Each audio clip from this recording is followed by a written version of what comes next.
right, we're back at the Oregon International Auto and Motorcycle Show.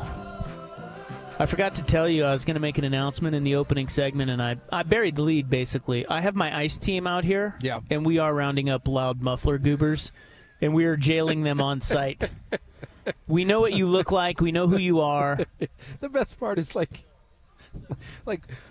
a pitching wedge from here is it's a company that is a performance. Like they can take your 700 horsepower car and make it into like a 1200 horsepower car. Cool. With all the loud engine that goes along with it. I just walked by it. It is a stone's throw. So if you're looking to round some people up, I think just over our shoulder. It's not me. It's my ICE It's team. your ICE team. And let me tell you something. They haven't been around to this part yet. Yeah. But they will. And that operation, it's going to get shut down. It's done. Well, I got rid of my Mustang, so I'm safe because I don't think you would not have liked that. You're a loud muffler guy. It wasn't loud. It just was louder than you would have liked. It is as it came by the factory, but yes, it was. It didn't have a loud muffler. It had a loud engine when you started it. Well, last night in sports, pretty good little night. Yes, hockey, I mean, hockey won. Yeah, hockey. Night. Yeah, I mean, everybody was watching hockey. Yeah. 9.3 million viewers, they said. It was the largest audience for a hockey game in the history of ESPN. Yeah. And that is a NBA Finals type number. Between Canada and the United States, almost 17 million people. And, I mean, I was listening to different people today talk about it, and one of the things came across on my Twitter was one of the morning shows that Stephen A. Smith was on, and he said he was flying back from somewhere, and he said he was walking up and down the plane, and he said, and they had live TV on the flight, and he said literally every seat was watching hockey. And even he was like, obviously he's not a hockey guy. He was like, dude, that's really cool. He said he couldn't remember the last time he was on a flight, and everyone was watching the same thing. They were all watching hockey. I was at a bar last night and packed.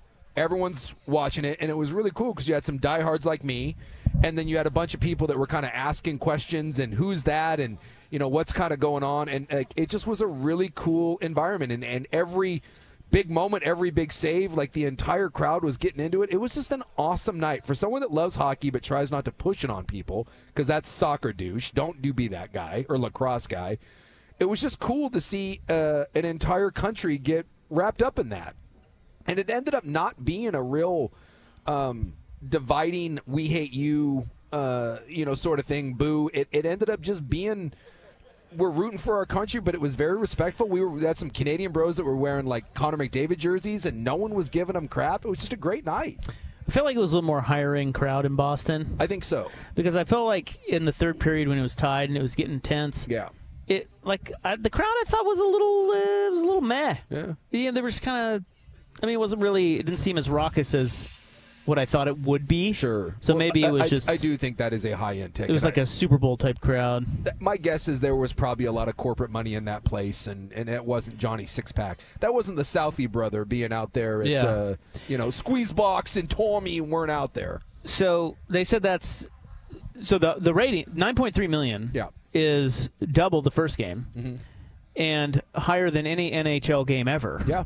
So that's amazing. Yes, for an exhibition game that really didn't mean anything. But do you know what it was the USA-Canada gold medal game in the Vancouver Olympics? Yes, that was what? 2010. Yeah, 15 years ago, because the last two Olympics, the NHL players have not played. Right. Do you know what that game got? That was the Sidney Crosby overtime goal. I don't know what that got. $27 million. Oh, yeah. Yeah. Good. So if you don't think the Olympics matter, they still do. Yeah. A lot of people watch the Olympics. 27 million Isn't that people. crazy? It did. Yeah, this game, as big as it was, a third of that game. Yeah, it goes. I mean, that's why it bums me out when they don't have the NHL players play every year. Although this coming Olympics, they are going to play. They'll take the break, and next year, and both, all the countries will have their NHL players. But yeah, I wonder how much of that $27 million again is just the, well, that's not hockey. That's just people, mods watching. Yeah, exactly. But that's. I mean, that's why the Olympics matter. That's the power of the Olympics. Yeah. But to be fair, I mean, this will change. This is going to change hockey, and it's going to change all-star games forever. I mean, already I've heard every single NBA pundit come out and say, we've been trying to deal with our All-Star game for years, and we know that has been an albatross for the NBA for years, and what do we do with it? Everyone this morning is like, well, they just gave you the model right there. That's what you have to do. Because when you can take a meaningless exhibition game and turn it into something that is the most watched NHL hockey game on ESPN ever, you've done something special. And you brought it up the other day that the NBA is constantly trying to figure out how to make that event matter. This will have a historic change because the NHL can't do this every year, but they're talking about doing it every 2 years now. Why can't they do it every year? Well, one, they think that it's going to diminish it if you do it every single year, and every 4 years you have the Olympics, and if the NHL is going to do that, then because this would be when the instead of taking the Olympic break, they're taking a 10-day break for this, and that'll break it up. And so they're talking about doing it every 2 years, at like a World Cup. So every 2 years you'll have this, and then the Olympics. So you'll have 2 years every 4 where you will have one of these giant international competitions. You know the NBA is going to go to an international competition. Guaranteed, that's what they're going to do. Guaranteed after this, they're going to sit down, and they won't be able to do it by the countries, but they will have it'll just be U.S. versus international. U.S. versus international. And that'd be a good game, wouldn't it? I would think so. Or the U.S. would probably lose. I think the international team, and when you look at the international team being able to throw out SGA and Wemby, Jokic, Giannis, I mean, Luka. Dude, we're going to get smoked. Well, look at the MVPs. Who's our team? Well, we're all old, so it's LeBron was good last night, though. Did you see 40? Freaking LeBron. Is LeBron?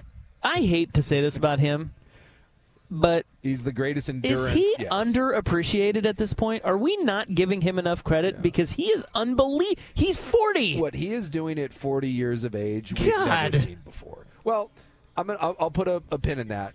Tom Brady, but different sport. It's a different sport because Tom didn't have to run around. Exactly. Don't get me wrong. It's insane what Brady did, but we have never seen someone at his age be able to play at the physical level. He is, and by the way, you can spare me the jokes because we're going to go down the Bonds road. Like, LeBron spends $1 million on his body a year. I think we all know what part of what goes into that. He's on something, and I don't care. What he is doing is incredible, and he's never been caught with anything. He's never really been tied up in any sort of those scandals, but he is fighting Father Time to a draw, and eventually it'll come to an end. But you would think that there would be some sort of giant drop-off in his performance, and it's not. It's silly.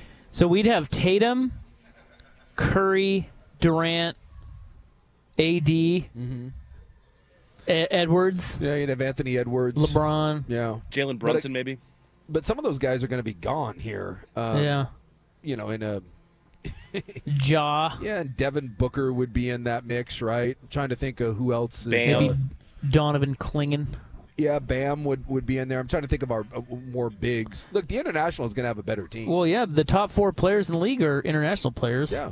I mean, look through the 4 or 5. Yeah, look through the MVPs. Jamal Murray would be internationally. Maybe you do North America versus the world. And then we get SGA and Murray. Well, isn't this your point though about hockey? It's like if basketball does that, the U.S. would probably not be favored. Yes, and that would make us into it. Because that's your point about hockey is that when we're on the top and we're the king, like the dream team. Yep.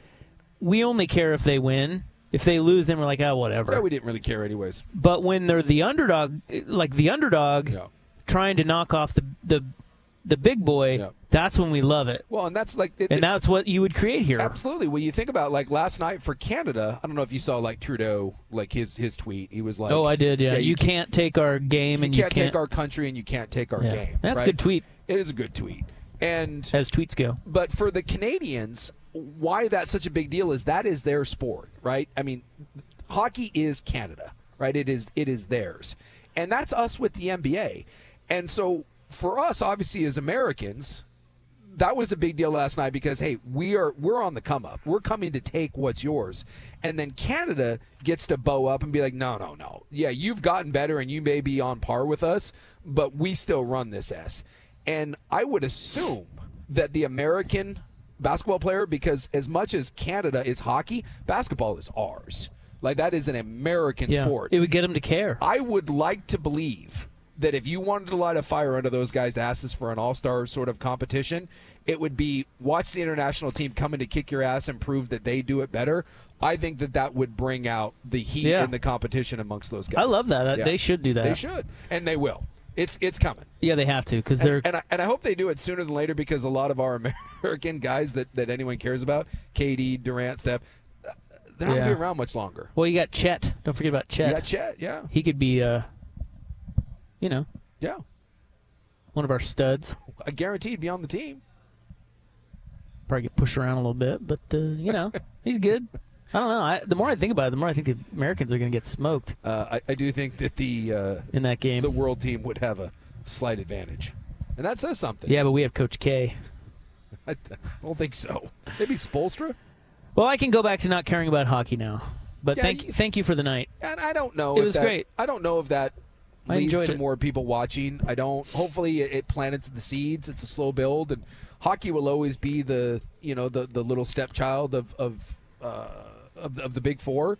But I just, as a hockey fan, I love to see it appreciated. I love to see just the entertainment and the the spectacle of it all, and maybe that planted a few seeds where maybe now you get some families that want to go see some Winterhawk games, or maybe want to drive up to Seattle and see a Kraken game, and maybe you do tune in for the Stanley Cup playoffs this year, and it just puts it more. And now there's more and more games. It's back on ESPN, and I think the sport is as healthy as it's been in years. Did you see? We played "O Canada" yesterday on the show. Did you see that the woman who sang "O Canada" said that she changed the words on purpose? Because when we were watching it, everyone was like, "Wait, what did she say?" Well, I wasn't because I don't know the words to "O Canada," Well. but I was more commenting on the fact that it didn't sound like a very good rendition of "O No, Canada." I thought it was very clunky. But look, I'm no singer. Yeah. But although you do call me the songbird of my generation, Well, so it's all in the eye of the You're like beholder. our Bob Dylan. You may not have a traditionally beautiful voice, but let me tell you, it hits somewhere special. Yeah, thank you. Yeah. Thank you for that. Yeah.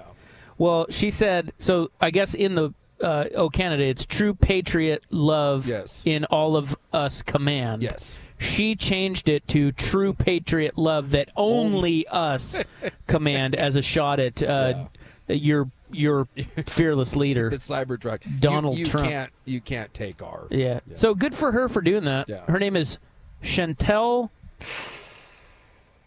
Kreviazuk. That I don't know. It was kind of cool. She changed Rhymes the with word, Zook. but I thought she did a terrible job Big singing Zook. it. Yeah, it was a little shaky. I but didn't care for it. Anyway, good little night. Yeah. Good little night. Yeah. And the Blazers lost.